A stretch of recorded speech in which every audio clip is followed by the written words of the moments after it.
Thank you for being here this evening. I'm Rowanna Sharofsky, head of school. I know so many of you, and for those of you I don't know, I thank you for joining us in what has become a very significant commemoration for this school community. We as a community, and we here at Heschel, are committed to remembering and learning from the past so that our future is informed by our history, and thus enabling our students to do their part and look around and see our students, which is always the highlight, in creating what we hope will be a more just and a more peaceful world. I want to thank the committee. This Holocaust committee, has done an enormous amount to bring Holocaust studies and to elevate what we do here at Heschel over the last few years. They are really an incredibly devoted community. They work hard. And to you, each and every one of you, and to you, Harry, who is the chair, I really want to thank you for all of your efforts. I hope you feel that they are worthwhile. We certainly do. I also want to thank people that you don't see here, the staff who get everything ready, who have done the setup, the faculty, those who are involved with our students day to day. And I want to thank Linda. Thank you. And I know that you will introduce your father. And that is always very special when it's one of our own. So we are going to be looking forward to that.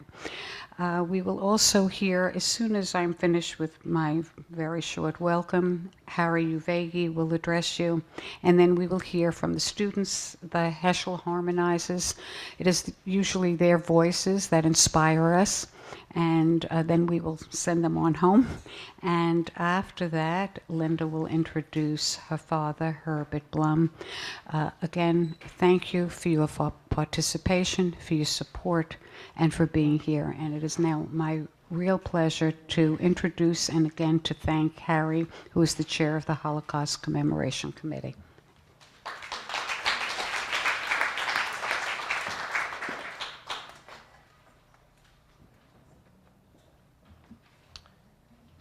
Good evening. In addition to Rowanna's list of thank yous, I'm going to take a few minutes to elicit a lot of our own committee's thank yous for the incredible work that goes on. We are a volunteer group, and we've been doing this since 1997. And we do it on a very hefty budget of nothing. And it's kind of like where the economy is catching up to us. We've been very fortunate in terms of who is on the committee, and the bulk of the committee ends up being members that are children of survivors. And that constantly enters into new perspectives every time we meet, new stories that show up each time we meet, and year in, year out, as the community evolves and new parents come in, we're always surprised and welcome new parents who show up at our community meetings, our committee meetings, in a way that ends up being very profound. In addition to the people that show up, the stories that show up are quite extraordinary. I'd love to thank Rowanna for all the support that you give to us.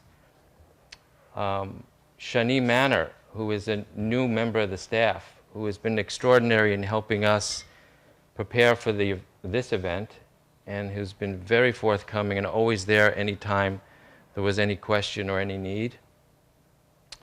The event committee is made up this year of Linda Gerstel, Leslie Wolfowitz, Marissa Fox, and occasionally Marilyn has shown up, and that is absolutely wonderful. Marilyn, who is an alum parent, continues to participate with us. The Education Committee, which is headed by Eva Fogelman, who couldn't be here this evening. She's actually at an event where she's speaking, and moderating at the JCC at a film that's being shown there for this evening.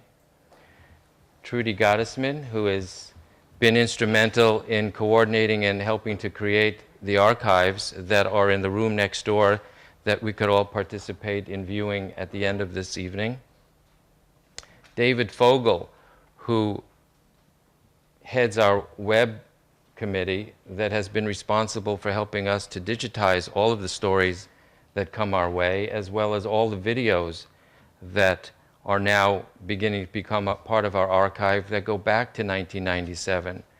So the Yom HaShoah events and the Kristallnacht events that are being recorded will be housed on the school's Holocaust Commemoration Archive for the committee, the community, the staff, and the student body to be able to access and gain further information about our own community.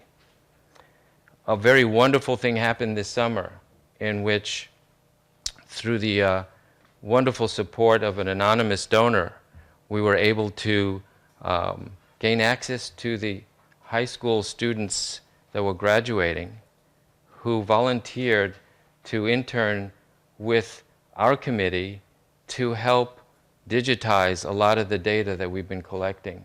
And I'd like to thank my son, Hugo, who is now in Greece on a Kivunim trip and is in the process of visiting with his group various Jewish communities and learning historically about what happened to them during the war, as well as historically. Sarah Gottesman and Aaron Friedman, the three of them diligently managed to digitize all of our data that we've collected so far. The process isn't over yet. It was just beginning. There's a lot more to do, and we look forward to engaging additional help from the high school student body as they become available. I'd also like very much to thank our videographer who, with all the gifts that are available from the universe, has shown up numerous occasions. Joe Friedman in the back, who up until this morning was out of town and made it back in time to be here for this event, and I really thank you for that. In the past, she was a parent at the school, and I would like to thank her publicly. There was Lily Almog, who used to do that before Joe showed up on the scene. In addition to that, Richard, who has been very focused on helping us do whatever we needed to do in terms of setting up for the school and also helping to transport our archives whenever we needed them at different locations. And it's truly from the bottom of my heart, and I speak for our committee for having had the opportunity to have such wonderful people help us through the years to accomplish this task. And I would like to end up with a memory that I had just a few weeks ago. I was invited by Rabbi Dalia at the high school to a tefillah minyan that takes place in the Beit Midrash. And it turned out that the students in the Beit Midrash who prayed there every day wanted to get a better sense of what the environment that they were praying in meant. And I don't know if all of you have had the opportunity to experience the Beit Midrash, but it certainly is designed in the for the memory of the Holocaust and the Shoah. And I had the opportunity to spend some time with them to explain to them how the room was designed. And the first question I asked them was, what is sacred space? And about a half a dozen kids offered their perspectives on sacred space. And each one of them in their own right were accurate in their description and their feeling about sacred space, and collectively come up with a whole new perspective of it as well. And the idea of sacred space became on the forefront of my mind for this evening, and recognized that here tonight we sit in this room and have created sacred space in terms of our commitment to remember. And we are bringing forward not only a family member in the community to speak to us about his personal experience, but more so bringing together the memories of all the previous generations and how we remember them in spirit and bridge the past to the present so that we can then move into the future. And with that, I'd like to bring in the Heschel harmonizers to set the tone for the next speaker.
In the song we are about to sing, Hacholisko, we sing about the sand remembering the waves that leave their mark, but being unable to remember the form of the ocean. The memories of all those who perished in the Holocaust, their friendship, their love, and their youth all live on, while the people themselves did not.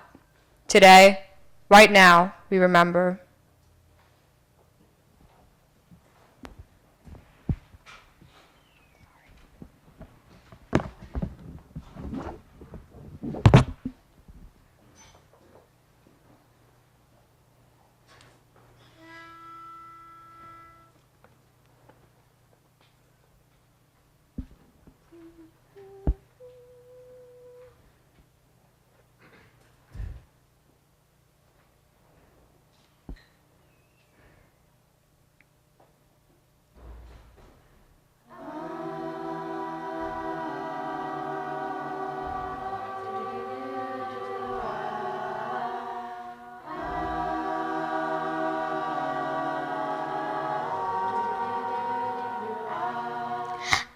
לזכור את הגלים, אבל הקצב אין זוכר זולת ההר אשר עברו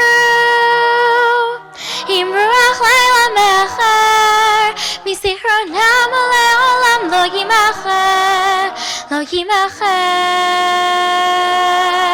הכל ישוב אל המזולות, זולת הקצב הלבן, נרות הלילה דאגו, הידידות אהבה, הנערים שבאו פתע אל סופם, הנערים שבאו פתע אל סופם, כמו גם החוף ליבם, רצה את מה שהוא חיבר, והם רשמו בטוב החול, כשהריח העובר, העיר פתאום פנים זרות ושחוק רבה, ושחוק רבה. הכל ישוב אל המזולות, זולות הקצב הלבן, נרות הלילה דאגו, הידידות אהבה, הנערים שבאו פתע אל סופם, הנערים שבאו פתע אל סופם, כמו גם החפיבה, ישמו קינה של ים, וויטמין על הגוויות, ושנים של חפות דומם, ונחצה והקרים והשקמה, והשקמה. הכל ישוב אל המסולות, סולות הקצף הלבן.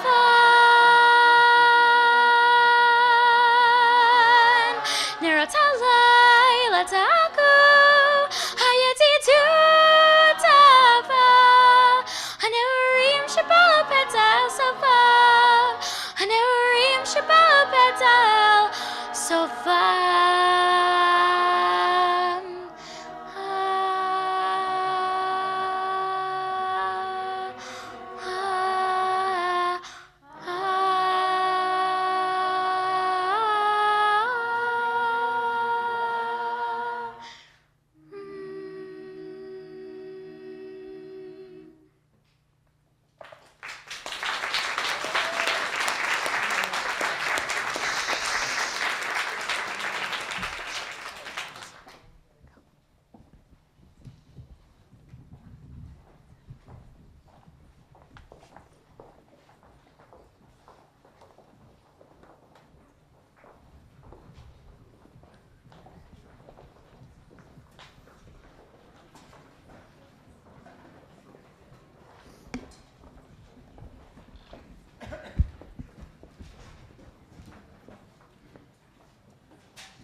Linda.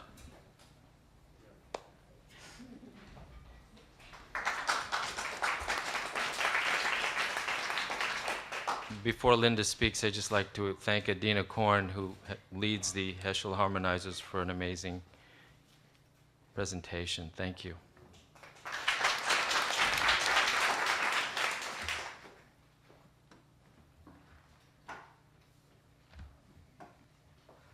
So when thinking about how to introduce my father, a particular story came to mind. To me, it describes him really well, both in terms of his take on his experience in Nazi Germany and his take on life in general. About 15 years ago, a couple of years after my children were born, I asked my father if he would let me videotape him while I asked him questions about his experiences growing up. To my surprise, he agreed. I was surprised because my sister and I had been asking him questions our whole lives about what it was like growing up in Nuremberg in the mid to late 1930s, and he never wanted to talk about it. So there we are, and he's suddenly telling me stories on tape I've never heard before, and I'm asking him lots of details because I want to try to understand everything, how he was feeling, what he was thinking, and what it was like. And he says to me, "I don't want you to think it was worse than it really was." He wasn't in a camp. The people in his immediate world survived. In his mind, he had it easy. My father turns 85 this January. He works full-time, and that means 7 days a week, 12 hours a day. That's down from the 14-hour days he used to work. He still does all his work manually, and I know for a fact that he typed his outline for tonight on an old-fashioned typewriter. He walks back and forth to work every day, which is a total of about 4 miles. Although now, 20 years after his quintuple bypass, walking functions as his exercise, I can tell you that it started way back when as a way to save 2 subway tokens. I'm pretty sure that saving the subway fare still trumps the exercise. I'm incredibly proud of him. He is one of the smartest, strongest, humblest, most principled, and most honest people I have ever known. Herbert Blum.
there's a reason for all of this. So,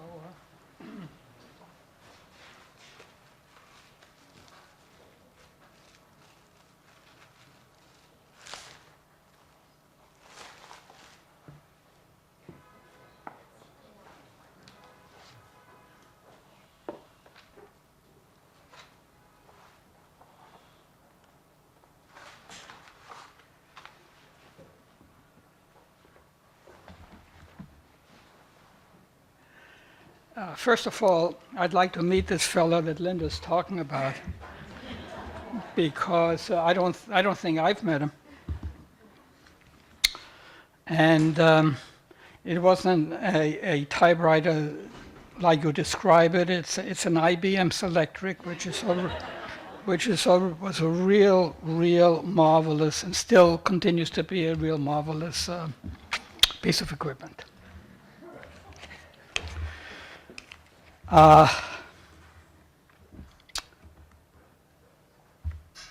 Kristallnacht, to me means possibly more than it means to many other people. I see it now in retrospect as a dividing day when survival and life changed for the Jewish community in Germany drastically. I was 12 years old in 1938. I was 7 years old when Hitler came to power. I was 13 years old when my family was able to emigrate into the United States, and I will come to that because it is a very unique experience. To me personally, the Holocaust started in the early 1940s. So I have not considered myself to be a child of the Holocaust, because the Holocaust was the mass extinction of most of the Jewish community in Europe. And during the time that I lived in Germany, that did not happen.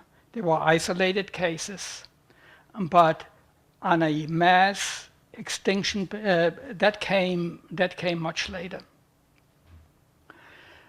World War II started in September of 1939 with the invasion of Poland. That campaign lasted less than 2 weeks. Poland was defeated.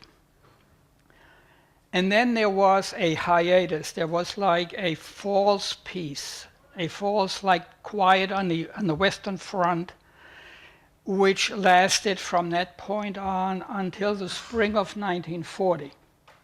In the spring of 1940, the German army occupied Belgium and Holland and went into the north of France and conquered France in a very short period of time.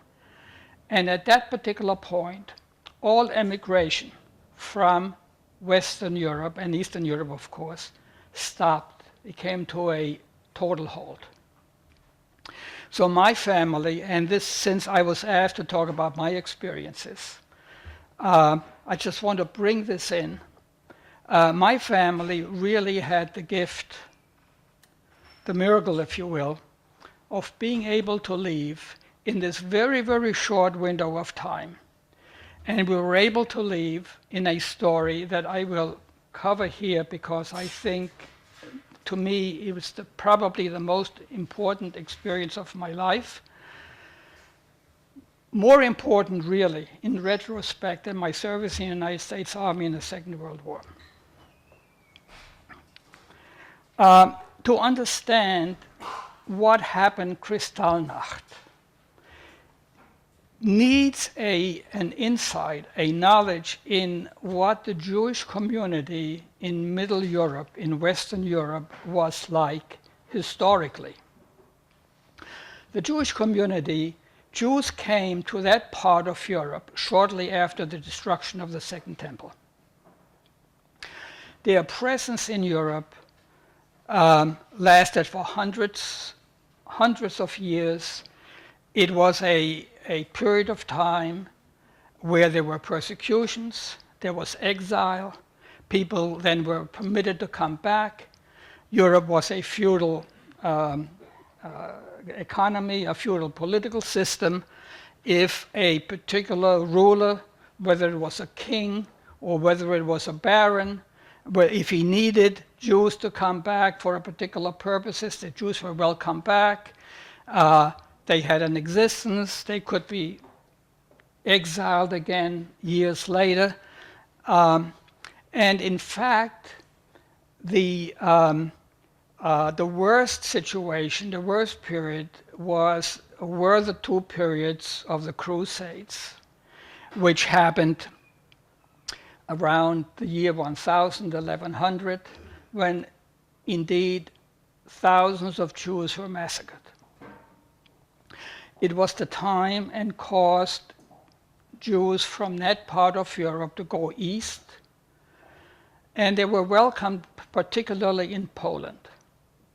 And it was the beginning of the Yiddish language, because Yiddish obviously is the German that was spoken 1,000 years ago, and the people then developed the language with the integration of other words and other contributions from Hebrew, from Slavic languages, but it's a basic German dialect as it was spoken at that particular time.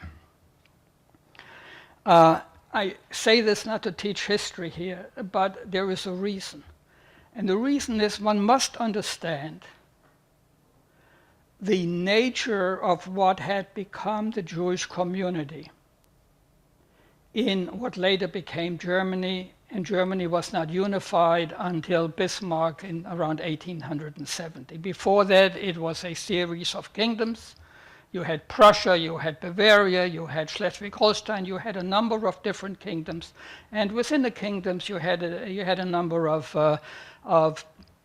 political subdivisions with barons and so forth. But at 1870, it became Germany. Jews in that part of Europe, in the western part of Europe, had the desire to become emancipated, which they did not have for all of these hundreds of years. They had no rights. They could not practice certain trades. They could not go into politics. They could not even serve in the military. There were particular exceptions, generally very, very, very few in number. But the Jews were not only secondary citizens, they were non-citizens. And they were able to live, but when they were not persecuted, they were able to live reasonably safe lives. My family, I have my father, during the 1930s, my father was a very educated man, and he put together a family tree, which I have here, and he did it from tombstones, and it goes back 6 generations. So 6 generations lived in one place, in one village in Bavaria, and in the same house, from generation to generation. It was the desire of the Jews to break out of this existence, and this book here, Jews in Germany, I would recommend to anybody who has an interest in the life of Jews in Germany throughout the centuries.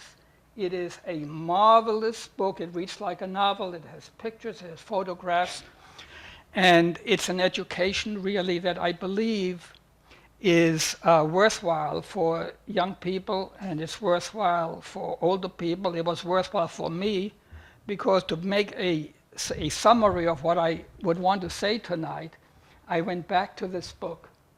And a lot of what I'm saying today, I'm really repeating what I read in the book. So it's not that I was always that smart, but I read the book and I became smarter.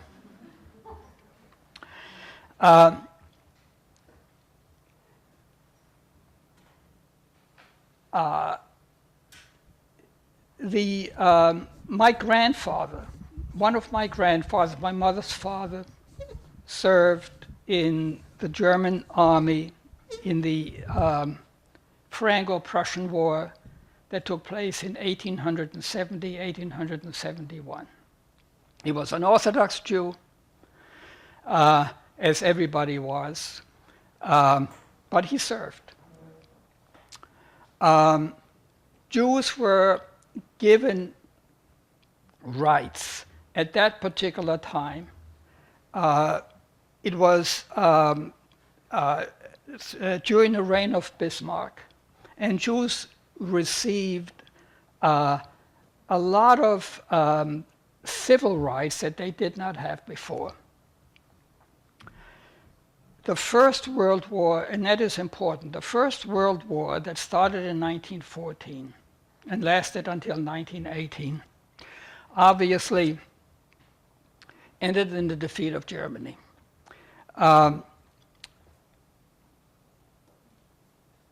In the First World War, one of 17 Jews of all ages, as a group, all Jews, 17% of all Jews served in the German military, including my father, including my 4 uncles, 2 of whom fell in battle, were killed, one of them 10 days before the armistice. My father was almost seriously wounded, perhaps killed, but he was really saved by the canister of his gas mask, which a bullet went in and then went out again instead of going into his body. The reason I'm saying that is because Jews felt a combination of being German and Jewish. They did not feel that they were German and they had a Jewish religion. They did not feel they were Jews, but they lived in Germany. They felt German, Jews, it was 2 worlds having been combined into a single existence. And the desire to be accepted fully as a German was as strong as the desire to manifest their Jewishness. Okay. What was my life like? Well, my father was a teacher. He was teaching in Nuremberg, which was perhaps the 3rd largest city of Germany. He was very, very smart. He was very educated. He was very much respected. And we lived in a very nice apartment, and there was a wonderful synagogue. And I'll get to my personal experiences in a couple of minutes. But I've brought a picture of the synagogue, if I can find it, because it is important.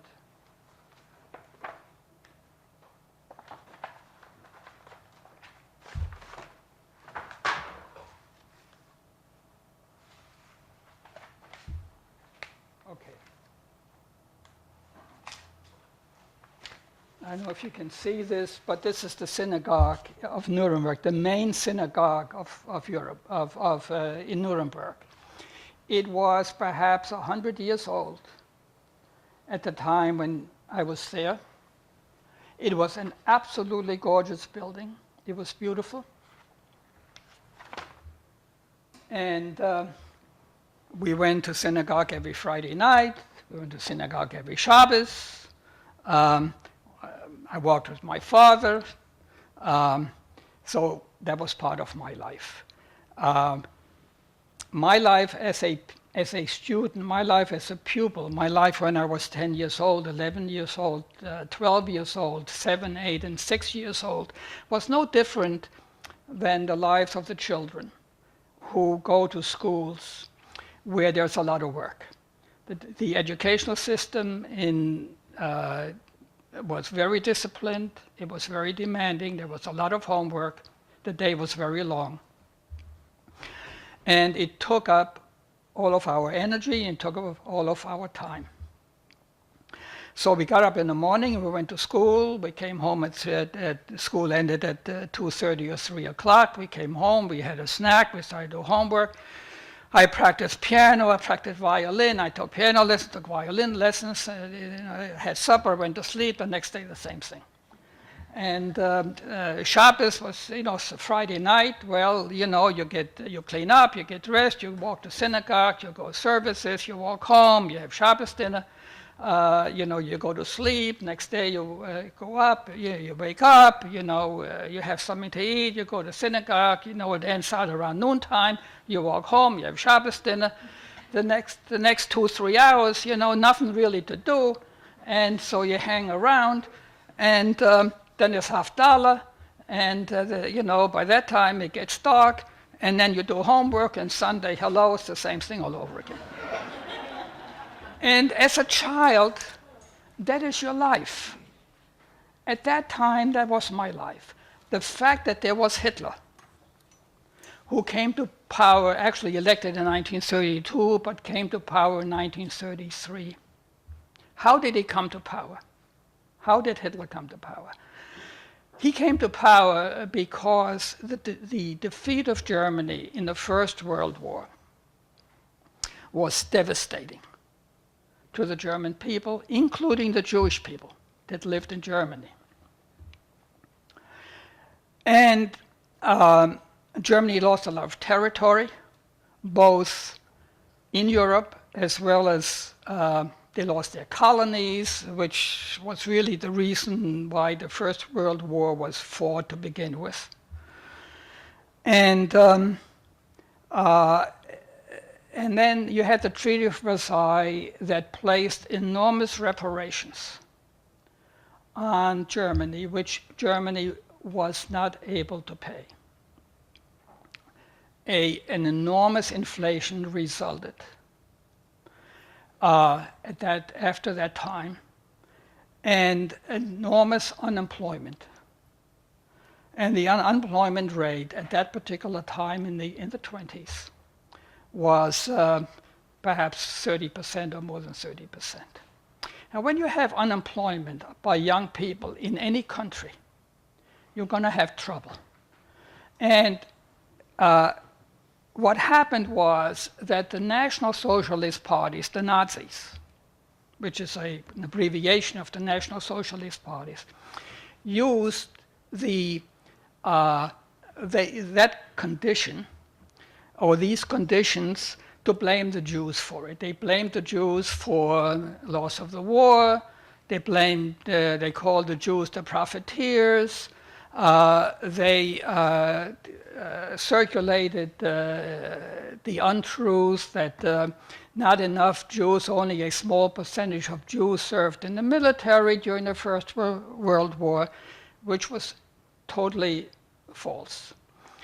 In fact, 12,000 Jewish men, young Jewish men, were killed in the German army during the First World War. A lot of people died, as I said before, including 2 of my uncles.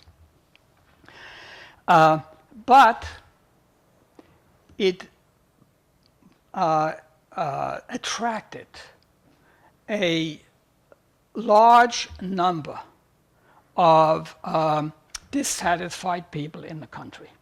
And without going into detail, which could last many hours, the National Socialist Party was elected, got the most number of votes in 1932, and Hitler was the head of the party. And as a result, the president of Germany, who was Hindenburg, appointed Hitler to be chancellor. Okay, now I'm just going to say one more thing, and that's the period of time between 1918 and 1932. At that particular time, you had the Weimar Republic in Germany. The Weimar Republic followed the First World War. The Kaiser fled, and then there was some unrest, and then the Weimar Republic was created, and under the Weimar Republic, the Jews, it was a true democracy, and the Jews got full equal rights. For the very first time after hundreds of years, the Jews got full equal rights, political rights, economic, no restrictions whatsoever. And it was really the pinnacle. It was, the cat's meow, if you will, for the Jewish community that had lived in this part of the world for so many hundreds of years, being subjected to persecution, to curtailment of how they lived and where they lived. And now, for the very first time, they had equal rights like everybody else. And they were very proud of it. And they had contributed to the culture of Germany, composers, literature, artists. It was full of Jews. All right. So now we have 1932, and the National Socialist Party gets elected. And Hindenburg appoints the head of the party as chancellor, which is like in England, where you appoint a prime minister, because if you win an election, if Labour wins an election, the head of the Labour Party becomes the prime minister. It was similar. And the history of Hitler, the background of Hitler, was known. I mean, he had been in jail, he had been a rabble-rouser, he had written a book called Mein Struggle, Mein Kampf in German, and he was anti-Semitic. But it was felt, really, that this would be a passing period. Yeah, I mean, Hitler, but, the next election, he's a crazy person. Nobody's going to vote for him the second time. And Jews in Germany, German Jews, felt that this would positively happen, that it would positively happen.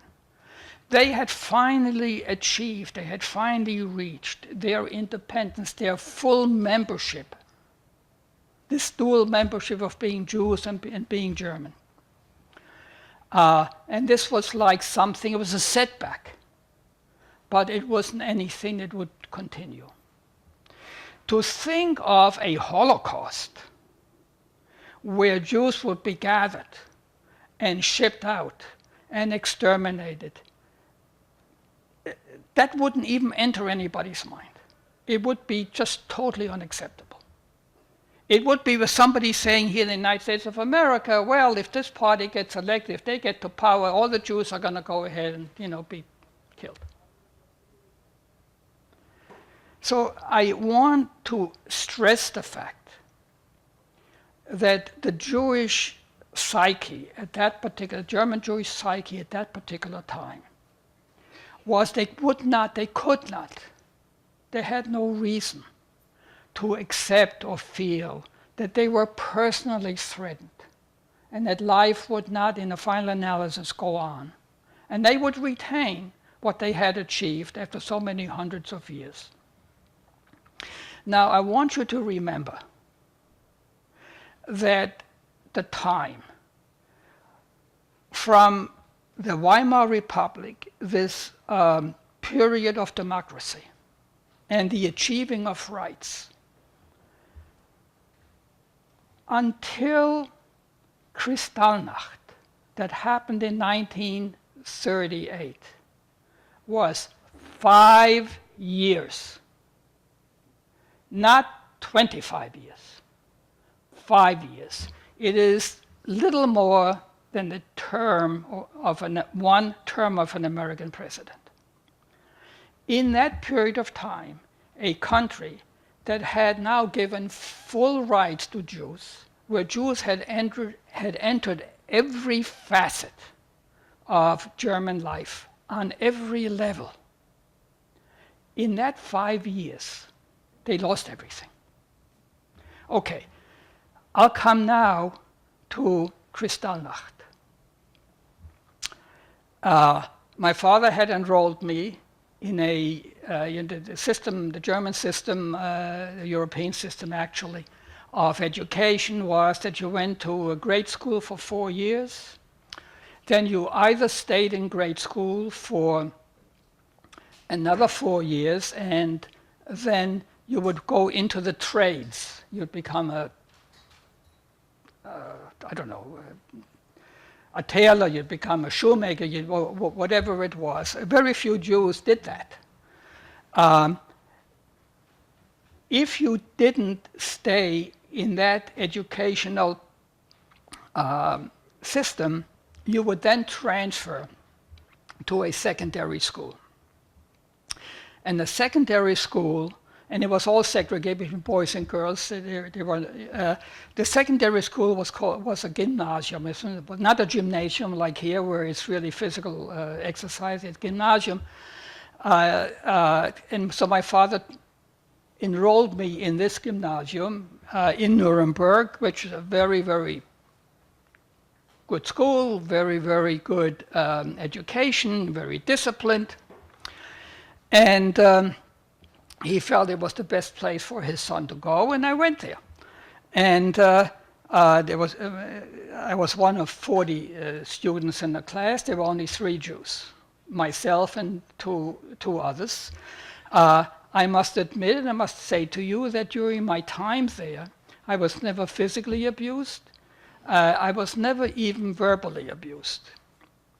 But I had also no contact with my fellow students. The 3 of us, the 3 Jewish students, we had social intercourse, if you will, but not with the rest. But some of the teachers that we had were anti-Semitic. Some of the teachers that we had were not. Some of the teachers that I had, my father knew from before. They were colleagues of his or former colleagues of his. And as I said before, I went to school in the morning, and I stayed at school until 2:30, and I came home and I did the homework, and the next day I went back to school. So what happened Kristallnacht? Kristallnacht was November 9th. It was a day like every other day. The day was a day like every other day, not only for me, but during the entire country. It was a day like every other day. That night, where I was in our home, I lived in an apartment building, not the big apartment buildings that you have here, but an apartment building it was a very nice building. And at 4 o'clock in the morning, during the night, the bell rang. My father woke up. He answered the doorbell. 4 men in uniforms, in Nazi uniforms, came in, and the first thing they did, incidentally, I slept through this, but that's what happened. They came in, the first thing they did, they went to my father's desk, and they opened up the desk, because I guess that's what they did. And my father, who had been in the First World War, he had gotten some decoration, he gotten an Iron Cross and something else, and they saw that, and that apparently impressed them. And they did some damage to, some physical damage to furniture and so forth. And they went to my father's bookcase. They took out all of my father a lot of Hebrew books, a lot of Jewish books, the Talmud and other things. And they emptied out the bookcase. On the floor, he had a couple of bottles of wine, and they smashed the bottles of wine over the books. And my father had a Megillah, and I will tell you just a little bit about this Megillah. Here, this is the Megillah.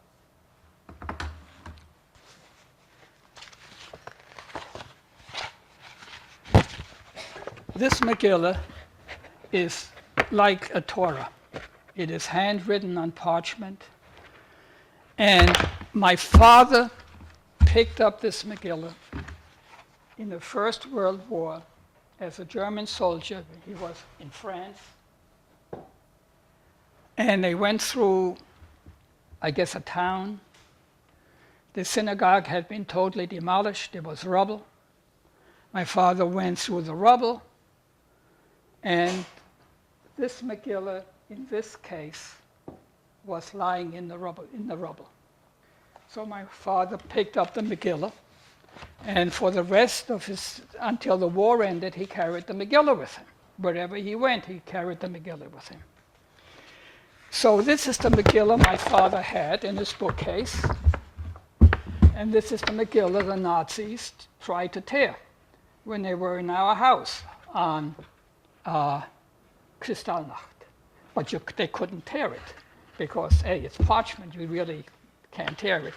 So they were able to tear it apart in several sections, where it is sewn. And they threw it into the wine and into the books. And if I were to open it and unroll it in its entirety, then there would be some wine stains, which you could still see. And basically, then they left. That's all they did. They didn't arrest my father, didn't take him with them, whatever, they left. So my father thought it was an isolated instance, that this happened before with other people. And well, they got drunk and they came in, and they knew that we were Jewish, and they came in and they did a little damage, and they had their fun and they left. So my father said to me, "You better go to school. It's time for you to go to school." So I packed my books and I went to school.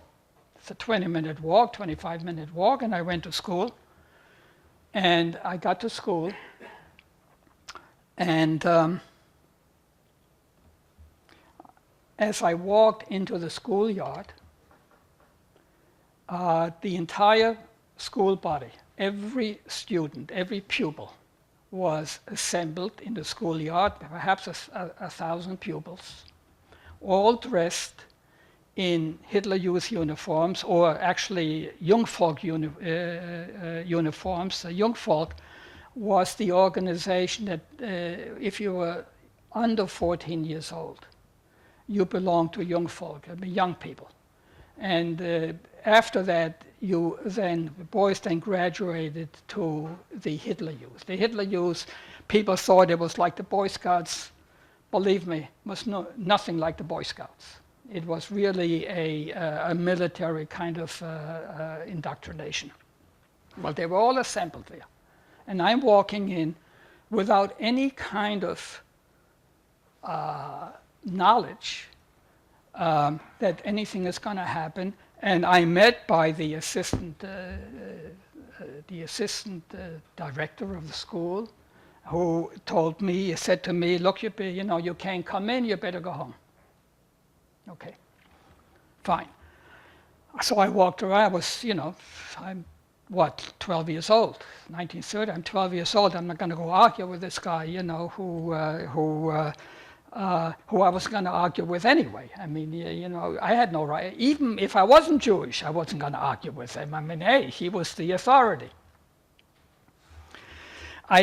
So I walked, but before I went home, I decided to stop by at the apartment of my dentist who I had gone to a few days earlier. Because there was, I wanted to get a bill from him because there was insurance involved or whatever it was. So I stopped it and said, I may as well pick up the bill.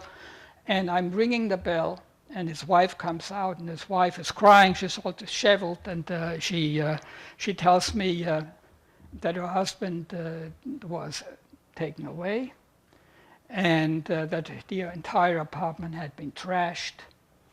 And I left, and I went home, and I told my father what had happened, and we realized at that particular time that we had not been victims of, let's say, an isolated situation, but that this was more universal. Okay.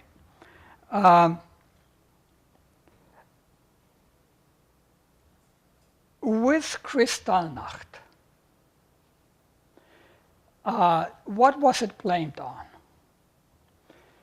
Well, 2 days before, on November 7th of 1938,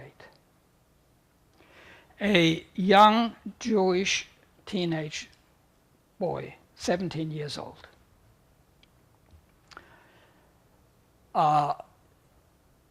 who was in Paris at the time, and whose parents had been exiled from Germany and sent back to Poland, where that family had come from.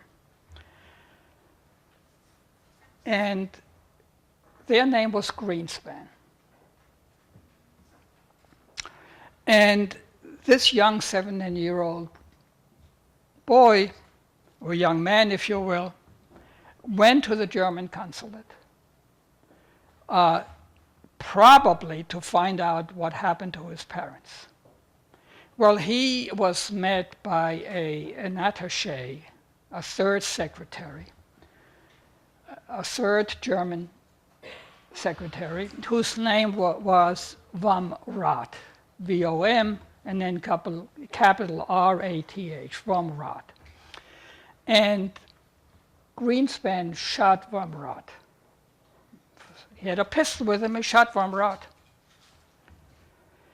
Seriously wounded him, and Vom Rath died 2 days later on November 9th. That was the trigger that the Germans used to justify what they called the spontaneous anger of the German people. Like all the German people, because of the death of Vom Rath in Paris from Greenspan, a Jew, they became so outraged by this that Kristallnacht happened. Well, we know that Kristallnacht could not have happened universally across the entire country, all at the same time, all with the same effect. Every synagogue was burned. Thousands of men were arrested, taken away, some to concentration camps, many just to prisons. This didn't all happen spontaneously because Vom Rath died.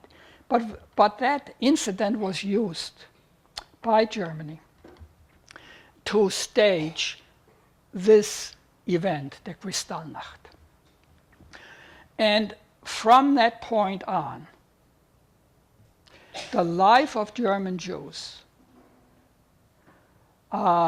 took, well, it was a wake-up call. Rip Van Winkle, after 20 years, woke up and said, hey, what's happening here? It became a certainty that you had to leave. You could not stay. Things would not get better, they would only get worse. There was a fine placed on the Jewish community because of the murder of Mamre. The Jewish community was fined an enormous amount of money, and each Jew had to pay an assessment. It was like a special assessment. Jews had to give up and turn in their silver. If you had silver candlesticks, you had to turn them in. If you had silver knives and forks, you had to turn them in. Whatever you had in your house that was silver, you had to give up. If you did not do it, you would go to prison. Going to prison could mean whatever. So people complied, and you had to give up if you had a radio. There were no televisions, of course, but people had radios. You had to give up your radios. You couldn't listen to the radio anymore. You could not partake of any event. I mean, there was a serious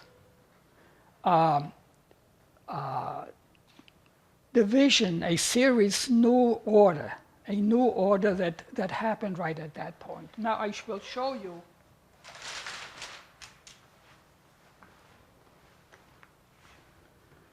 I have this hanging in my living room, and it looks like some abstract painting that could be worth nothing or could be worth, $500,000, depending who did it. It's neither. It is a poster, or what's left of a poster, that on Kristallnacht and the day after was pasted on every Jewish store in the city of Nuremberg. Yellow dot, black square. The yellow dot historically was used to identify a Jew in that part of Europe. To remove this, my father could have been, and would have been, if he would have been caught, would have been arrested. You were not permitted to remove it. My father tore it off anyway. My father wasn't very tall, but he knew what he was doing. He folded it up and put it into a book and brought it with him when we came to this country. And, well, he never framed it and hung it up, but I did, because I knew what it was, but nobody else coming into my house knows what it is. And it's an opportunity to remind me, my children, my grandchildren, that Kristallnacht, this is what went on Kristallnacht. So what happened Kristallnacht? For my own experience,